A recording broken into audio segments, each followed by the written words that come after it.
Praise the Lord. ഇയ്യോബിൻ്റെ പുസ്തകം 41 അധ്യായം 1 മുതൽ 34 വരെയുള്ള തിരുവചനങ്ങൾ. മഹാനക്രത്തെ ചൂണ്ടലിട്ട് പിടിക്കാമോ? അതിൻ്റെ നാക്ക് കയറുകൊണ്ട് അമർത്താമോ? അതിൻ്റെ മൂക്കിൽ കയറു കോർക്കാമോ? അതിൻ്റെ അണയിൽ കൊളുത്തു കടത്താമോ? അത് നിന്നോട് ഏറിയ യാചന കഴിക്കുമോ? സാവധാന വാക്ക് നിന്നോട് പറയുമോ? അതിനെ എന്നും ദാസനാക്കിക്കൊള്ളേണ്ടതിന് അത് നിന്നോട് ഉടമ്പടി ചെയ്യുമോ? പക്ഷിയോടെന്ന പോലെ നീ അതിനോട് കളിക്കുമോ? അതിനെ പിടിച്ച് നിന്റെ ബാലമാർക്കായി കെട്ടിയിടുമോ? മീൻപിടിക്കുറ്റുകാർ അതിനെ കൊണ്ട് വ്യാപാരം ചെയ്യിക്കുമോ? അതിനെ കച്ചവടക്കാർക്ക് പകർത്തു വിൽക്കുമോ? നിനക്ക് അതിൻ്റെ തോലിൽ നിറച്ച് അസ്ത്രവും തലയിൽ നിറച്ച് ചാട്ടുളിയും തറയ്ക്കാമോ? അതിനെ ഒന്ന് തൊടുക, പോർ തിട്ടമെന്ന് ഓർത്തുകൊള്ളുക, പിന്നെ നീ അതിന് തുനികയില്ല. അവൻ്റെ ആശയ്ക്ക് ഭംഗം വരുന്നു, അതിനെ കാണുമ്പോൾ തന്നെ അവൻ വീണു പോകുന്നു. അതിനെ ഇളക്കുവാൻ തക്ക ശൂരനില്ല.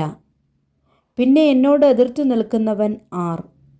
ഞാൻ മടക്കി കൊടുക്കേണ്ടതിന് എനിക്ക് മുമ്പ് കൂട്ടി തന്നതാർ? ആകാശത്തിന് കീഴെ ഉള്ളതൊക്കെയും എൻ്റേതല്ലയോ? അതിൻ്റെ അവയവങ്ങളെയും മഹാശക്തിയെയും അതിൻ്റെ ചേലത്ത രൂപത്തെയും പറ്റി ഞാൻ മിണ്ടാതിരിക്കുകയില്ല.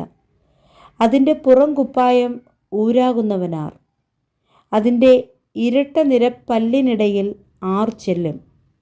അതിൻ്റെ മുഖത്തെ കതക് ആർ തുറക്കും? അതിൻ്റെ പല്ലിനു ചുറ്റും ഭീഷണം ഉണ്ട്. ചെതുമ്പൽ നിര അതിൻ്റെ ഡംഭമാകുന്നു. അത് മുദ്ര വെച്ച് മുറുക്കി അടച്ചിരിക്കുന്നു. അതൊന്നോടൊന്ന് പറ്റിയിരിക്കുന്നു. ഇടയിൽ കാറ്റു കടക്കയില്ല. ഒന്നോടൊന്ന് ചേർന്നിരിക്കുന്നു. വേർപെടുത്തി കൂടാതെ വണ്ണം തമ്മിൽ പറ്റിയിരിക്കുന്നു. അത് തുമ്മുമ്പോൾ വെളിച്ചം മിന്നുന്നു. അതിൻ്റെ കണ്ണ് ഉഷസ്സിൻ്റെ കണ്ണിമ പോലെ ആകുന്നു. അതിൻ്റെ വായിൽ നിന്ന് തീപ്പന്തങ്ങൾ പുറപ്പെടുകയും തീപ്പൊരികൾ തെറിക്കുകയും ചെയ്യുന്നു. തിളയ്ക്കുന്ന കലത്തിൽ നിന്നും കത്തുന്ന പോട്ടപ്പുല്ലിൽ നിന്നും എന്ന പോലെ അതിൻ്റെ മൂക്കിൽ നിന്ന് പുക പുറപ്പെടുന്നു. അതിൻ്റെ ശ്വാസം കനൽ ജ്വലിപ്പിക്കുന്നു. അതിൻ്റെ വായിൽ നിന്ന് ജ്വാല പുറപ്പെടുന്നു. അതിൻ്റെ കഴുത്തിൽ ബലം വസിക്കുന്നു.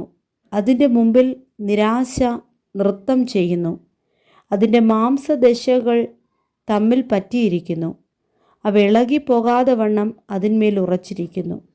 അതിൻ്റെ ഹൃദയം കല്ലുപോലെ ഉറപ്പുള്ളത്, തിരികല്ലിൻ്റെ അടിക്കല്ല് പോലെ ഉറപ്പുള്ളത് തന്നെ. അത് പൊങ്ങുമ്പോൾ ബലശാലികൾ പേടിക്കുന്നു. ഭയം ഹേതുവായിട്ട് അവർ പരവശരായിത്തീരുന്നു. വാൾ കൊണ്ട് അതിനെ എതിർക്കുന്നത് അസാധ്യം.